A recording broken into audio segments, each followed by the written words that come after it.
Le 29 janvier 2025, une annonce secoue le Sahel.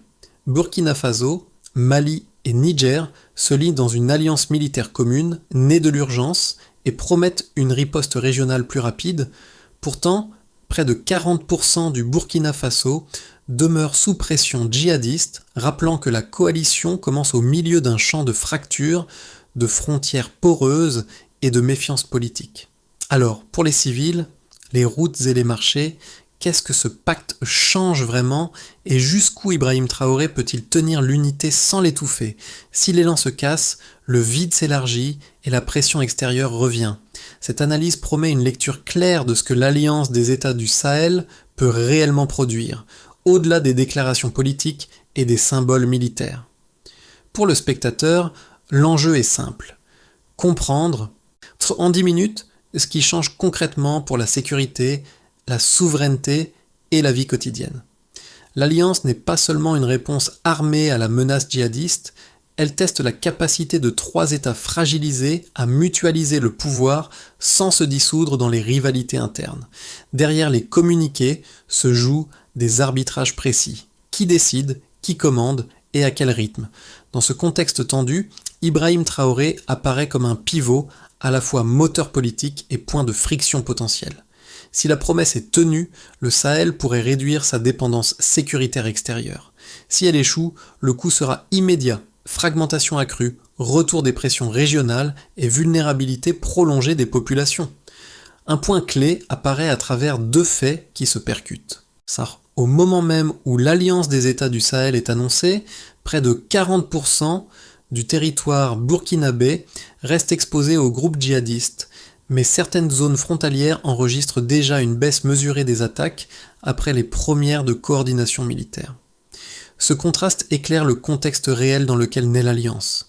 Depuis plusieurs années, le Burkina Faso, le Mali et le Niger affrontent une insécurité diffuse, marquée par des offensives simultanées, des replis rapides des groupes armés et une incapacité chronique à tenir durablement le terrain. Chaque État agissait isolément, avec des délais de réaction longs et des frontières transformées en zones grises. La nouveauté, fin janvier 2025, ne réside donc pas dans la menace, mais dans la décision de la traiter ensemble. L'Alliance des États du Sahel est officialisée le 29 janvier 2025 comme une réponse directe à cette fragmentation.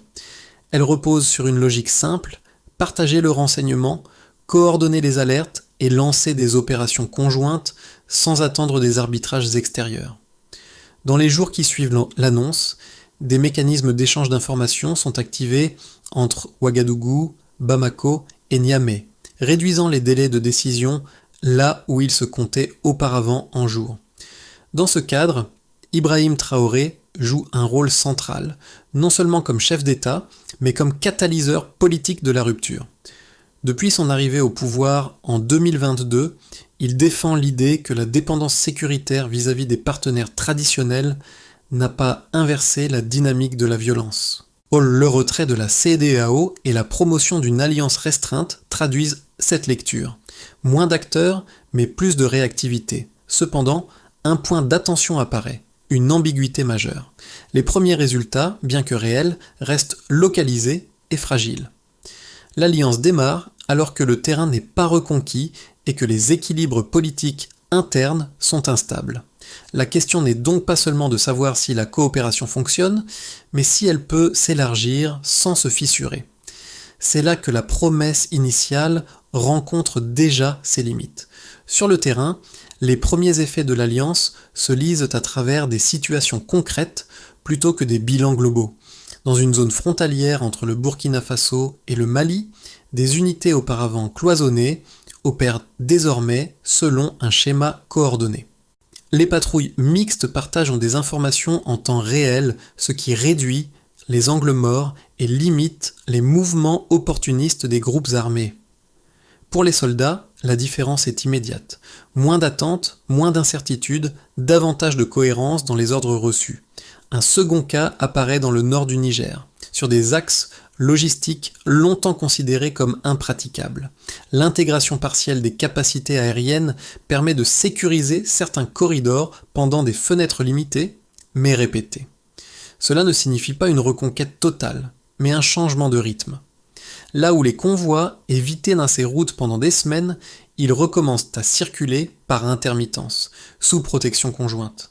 Pour les commerçants locaux, où cette prévisibilité relative vaut déjà plus qu'une promesse abstraite de stabilité.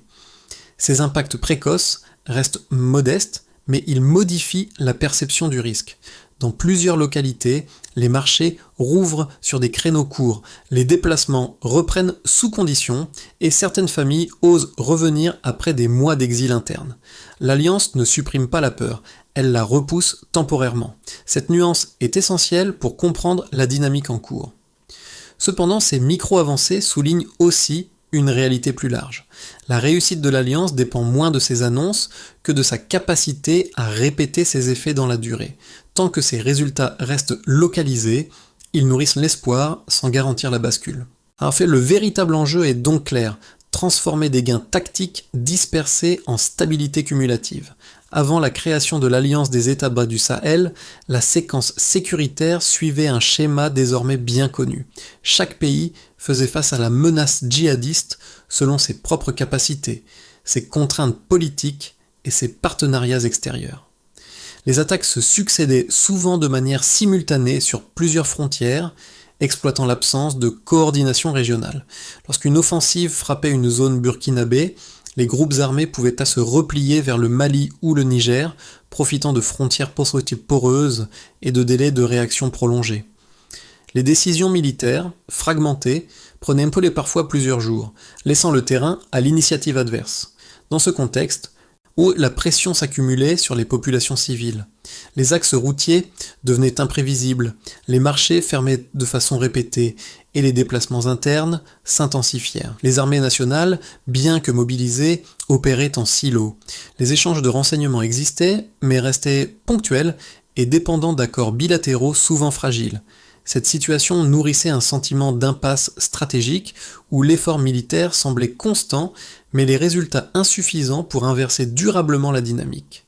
Le tournant intervient le 29 janvier 2025. Ce jour-là, l'annonce officielle de l'Alliance des États du Sahel marque une rupture politique autant que militaire. Le Burkina Faso, le Mali et le Niger actent publiquement leur volonté de mutualiser leurs réponses sécuritaires. Et ce n'est pas une simple déclaration d'intention, mais l'aboutissement de discussions accélérées par l'urgence. La logique est claire, réduire le temps entre l'alerte et l'action, et empêcher les groupes armés de jouer des frontières comme d'un refuge tactique.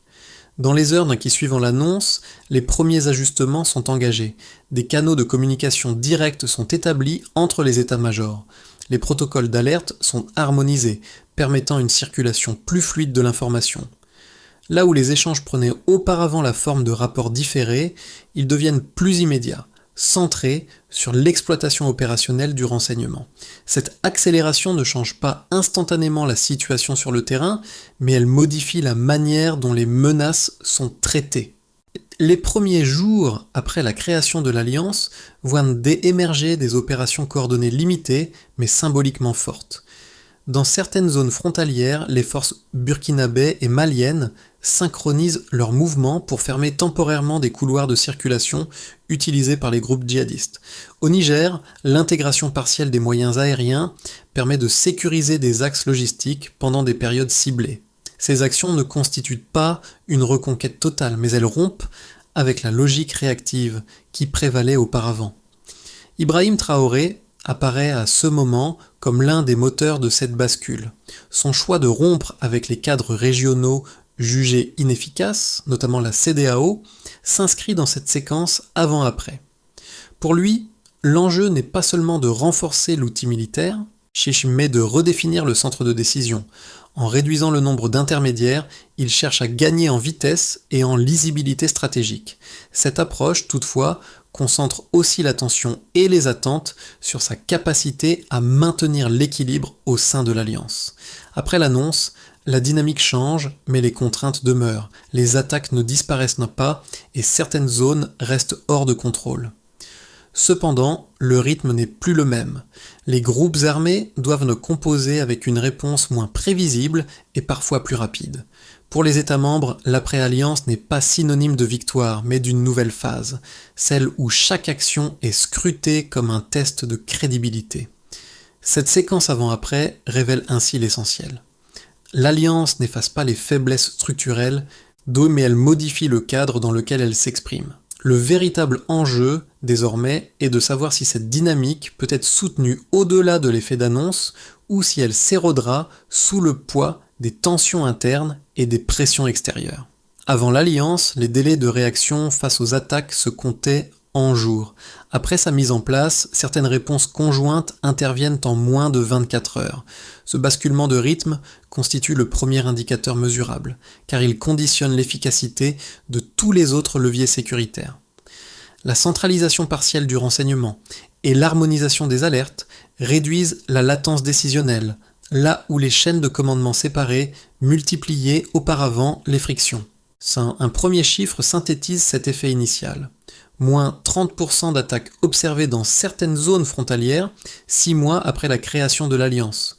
Pour comprendre, la coordination ferme des couloirs réduit les attaques opportunistes répétées. Cette baisse n'est ni homogène ni définitive, mais elle apparaît dans des secteurs précis où les opérations conjointes sont régulières. Elle suggère que la pression militaire coordonnée perturbe les routines des groupes armés sans pour autant les neutraliser complètement. Le deuxième indicateur concerne les civils. Les déplacements internes, directement liés à l'insécurité, enregistrent une diminution d'environ 20% dans les zones où l'Alliance opère de manière continue. Pour comprendre, la prévisibilité sécuritaire limitée permet des retours temporaires des familles. À Snail, ce chiffre traduit un changement fragile mais significatif. Il ne marque pas un retour massif et durable, mais une réduction de l'urgence humanitaire dans certains périmètres. Pour les autorités locales, cela se traduit par une baisse ponctuelle de la pression sur les camps de déplacés et par une reprise partielle des activités agricoles et commerciales. Un troisième indicateur touche à l'économie régionale. La sécurisation partielle de certains corridors logistiques entraîne une hausse estimée à 15% du volume d'échanges dans les zones concernées. Pour comprendre, la réouverture intermittente des routes relance des flux commerciaux essentiels. Ce delta reste modeste à l'échelle nationale, mais il est stratégique. Les routes sécurisées conditionnent l'acheminement des biens de base, en fait de la circulation des récoltes et la reprise de marchés locaux. Là encore, l'effet n'est pas linéaire. Chaque incident peut suspendre ses gains, soulignant leur caractère réversible. Ces trois chiffres dessinent une tendance plus qu'un verdict. Ils montrent que l'Alliance produit des effets mesurables quand elle parvient à maintenir une coordination opérationnelle constante. Ils révèlent aussi ses limites. Les progrès sont localisés, dépendant de la discipline collective et exposés au choc politique. Cette comparaison avant/après met en évidence une amélioration relative, pas une transformation structurelle. Dans cette séquence, le rôle d'Ibrahim Traoré est étroitement lié à la crédibilité des résultats. En poussant une architecture décisionnelle resserrée, il favorise la rapidité, mais il concentre aussi la responsabilité politique. Les chiffres deviennent alors des arguments utilisés pour légitimer la rupture avec les cadres régionaux antérieurs et pour justifier la poursuite de l'alliance. À mesure que les données circulent, elles façonnent le récit officiel autant que l'évaluation indépendante. L'enseignement principal est clair, les preuves quantitatives confirment une inflexion réelle, mais encore fragile. Si la coordination faiblit ou si les tensions internes s'aggravent, ces deltas peuvent rapidement s'inverser. Les chiffres aujourd'hui favorables restent donc conditionnels à la capacité de l'Alliance à maintenir sa cohésion et son tempo. Deux lectures opposées structurent aujourd'hui le débat autour de l'Alliance des États du Sahel. La première soutient que cette coalition constitue la réponse la plus réaliste à une menace transfrontalière devenue ingérable par des États isolés. Selon cette approche, l'unification partielle des moyens militaires permet enfin de créer une masse critique. Les chiffres avancés, notamment la baisse localisée des attaques et la réduction des déplacements internes, sont présentés comme des preuves que la coopération fonctionne là où les stratégies fragmentées échouaient. Pour ces défenseurs, l'alliance n'est pas parfaite, mais elle est adaptée à l'urgence. Dans un environnement où chaque jour compte, la rapidité de décision prime sur la sophistication institutionnelle. Le second argument, tout aussi structuré, met en garde contre les fragilités internes de cette architecture. L'Alliance regroupe des États aux trajectoires politiques différentes, soumis à des pressions intérieures fortes et à des attentes populaires élevées. La concentration du pouvoir décisionnel, nécessaire pour agir vite, risque d'accentuer les déséquilibres entre partenaires. Certains responsables maliens et nigériens redoutent que la coalition ne reproduise à une autre échelle les asymétries qu'elle prétend corriger. À cela s'ajoute le facteur géopolitique. L'implication croissante d'acteurs extérieurs peut transformer l'alliance en espace de compétition d'influence au détriment de sa mission première. La réponse à ces critiques repose sur un point central, la comparaison avec l'alternative. Avant l'alliance, l'absence de cadre commun n'empêchait ni les tensions politiques, ni l'ingérence extérieure, mais elle réduisait surtout la capacité d'action collective. Les données disponibles suggèrent que, malgré ces risques, la coopération actuelle offre un levier opérationnel supérieur à la fragmentation passée. L'enjeu n'est donc pas de nier les failles, mais de les gérer. C'est ici que la gouvernance devient décisive. Si les mécanismes de décision restent opaques ou perçus comme déséquilibrés, la défiance interne s'amplifiera. A l'inverse, une répartition plus lisible des responsabilités peut transformer la vitesse décisionnelle en avantage durable. Le débat ne porte donc pas sur l'utilité immédiate de l'alliance, mais sur sa capacité à évoluer. Ainsi, en prenant au sérieux les deux lectures, on voit une tension réelle. Efficacité à court terme contre stabilité politique à moyen terme. L'Alliance gagne du temps sur le terrain, mais elle doit encore prouver qu'elle sait l'utiliser pour construire un équilibre viable. À mi-parcours, on voit apparaître un déplacement subtil mais décisif du problème. Jusqu'ici, l'attention s'est concentrée sur les attaques, les chiffres et la vitesse de réaction. Désormais, le centre de gravité glisse vers la capacité des trois États à rester alignés politiquement. Les premières opérations ont montré que la coordination militaire est possible. Le défi n'est plus seulement opérationnel, il est institutionnel et symbolique. À mesure que l'Alliance gagne en visibilité, les attentes augmentent. Chaque succès local est interprété comme une promesse de stabilisation durable, tandis que chaque incident devient un test de crédibilité collective. Cette exposition accélère les tensions latentes. Qui parle au nom de l'Alliance, mais qui arbitre les désaccords, et selon quelles règles implicites. Ce flou, tolérable dans l'urgence, devient un facteur de fragilité quand l'Alliance s'installe dans la durée. Dans ce contexte, Ibrahim Traoré incarne à la fois un point d'appui et un risque. Son rôle moteur a permis de dépasser l'inertie initiale et de créer un cadre d'action rapide. Mais plus l'alliance avance, plus sa personnalisation peut susciter des réticences chez ses partenaires, soucieux de préserver leur autonomie politique. La question n'est pas celle de l'intention, mais de la perception. Au cœur de cette analyse, une idée devient claire. La menace djihadiste reste centrale, mais elle n'est plus l'unique facteur de succès ou d'échec.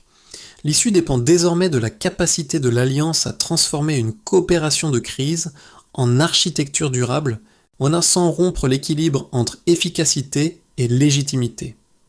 Pour les institutions nationales, l'Alliance modifie d'abord la manière de gouverner la sécurité. Les ministères de la Défense et les états-majors doivent composer avec un niveau de coordination inédit qui réduit leur autonomie mais augmente leur capacité d'action. Les décisions ne sont plus strictement nationales, elles deviennent interconnectées. Cette évolution renforce l'efficacité à court terme, mais impose aussi une discipline politique nouvelle. Chaque désaccord interne peut désormais avoir des répercussions régionales, ce qui accroît la pression sur les dirigeants et limite les marges d'improvisation. Du côté des acteurs économiques, les effets sont plus indirects mais tangibles. La sécurisation partielle des corridors logistiques permet une reprise fragmentée des échanges. Ici, les commerçants locaux bénéficient d'une meilleure prévisibilité sur certaines routes, même si celles-ci restent intermittentes. Les entreprises, en revanche, demeurent prudentes. Tant que la stabilité politique de l'Alliance n'est pas garantie, les investissements à long terme restent gelés. L'amélioration de 15% des flux commerciaux dans certaines zones crée un signal positif, mais insuffisant pour déclencher une dynamique économique durable. Pour les populations civiles, les conséquences sont les plus sensibles. Dans plusieurs régions, la baisse des attaques et des déplacements internes ouvre des espaces de normalité limités. Les marchés fonctionnent à nouveau sur des créneaux réduits, les écoles rouvrent par intermittence et certaines familles reviennent dans leur village. Cette amélioration reste fragile et réversible, mais elle modifie la perception du risque. La peur ne disparaît pas, elle devient conditionnelle, liée à la présence effective des forces conjointes. À l'échelle régionale, enfin, l'alliance redéfinit les équilibres politiques. Le retrait de cadres traditionnels comme la CEDEAO et l'affirmation d'une coopération resserrée envoient un signal fort aux partenaires extérieurs. Cette posture renforce la souveraineté revendiquée, mais elle expose aussi l'alliance à des pressions diplomatiques accrues. Les choix opérés par ces dirigeants, en particulier Ibrahim Traoré, sont désormais observés comme des indicateurs de la trajectoire future du Sahel. Ces conséquences montrent que l'alliance produit des effets réels, mais différenciés. Elle améliore certaines situations sans les stabiliser définitivement. Avant, chaque groupe en perçoit les bénéfices et les risques selon sa position. Le pari n'est donc pas seulement militaire, il est social, économique et politique. La suite dépendra de la capacité à transformer ces gains partiels en dynamique cumulative. Un premier scénario possible est celui d'une stabilité fragile, prolongement direct de la dynamique actuelle. Si l'Alliance parvient à maintenir sa cohésion minimale, les opérations conjointes continuent à produire des effets localisés. Les attaques restent contenues dans certaines zones, les corridors sécurisés fonctionnent par intermittence, et les indicateurs humanitaires cessent de se dégrader. Cependant, les tensions politiques internes persistent. Les décisions se prennent au cas par cas, sans cadre institutionnel pleinement stabilisé. Dans ce scénario, l'alliance ne s'effondre pas, mais elle n'atteint pas non plus une masse critique suffisante pour transformer durablement le paysage sécuritaire du Sahel. Un deuxième scénario, plus optimiste, repose sur une consolidation politique progressive. Si des mécanismes de décision partagés sont clarifiés et acceptés par les trois États, la coopération gagne en légitimité. Les responsabilités sont mieux réparties, réduisant les soupçons de domination. Cette clarification permet d'intensifier les opérations conjointes et d'élargir leur périmètre. Les attaques diminuent plus régulièrement, les déplacements internes reculent davantage et la sécurisation des axes commerciaux devient plus prévisible. Dans ce cas, l'Alliance s'impose comme un acteur régional crédible, capable de négocier avec des partenaires extérieurs sans dépendance excessive. Ce scénario suppose une discipline politique élevée et une gestion fine des équilibres internes. Un troisième scénario, le plus pessimiste, peut aussi se dessiner. Si les tensions internes s'aggravent, la coordination se délite progressivement. Les désaccords sur la répartition du pouvoir et des ressources paralysent la prise de décision. Les opérations conjointes se raréfient, offrant aux groupes armés des opportunités de reprise. Les attaques repartent à la hausse, entraînant de nouveaux déplacements de population et une détérioration rapide de la situation économique locale. Sous pression, chaque État privilégie à nouveau des réponses nationales, vidant l'alliance de sa substance sans l'annoncer formellement. Ces trois trajectoires montrent que l'avenir n'est pas figé. Si la cohésion est entretenue, alors les gains actuels peuvent s'accumuler. Si elle est négligée, alors les progrès récents se dissipent rapidement. Le véritable choix n'est donc pas militaire, mais politique. Investir dans la gouvernance commune ou accepter une coopération limitée et instable. Pour les habitants des zones affectées, l'alliance modifie d'abord le rapport au quotidien. La sécurité n'est plus perçue comme un état permanent, mais comme une fenêtre conditionnelle. Quand les forces conjointes sont présentes, les déplacements reprennent, les marchés rouvrent, les activités agricoles redémarrent par à-coups.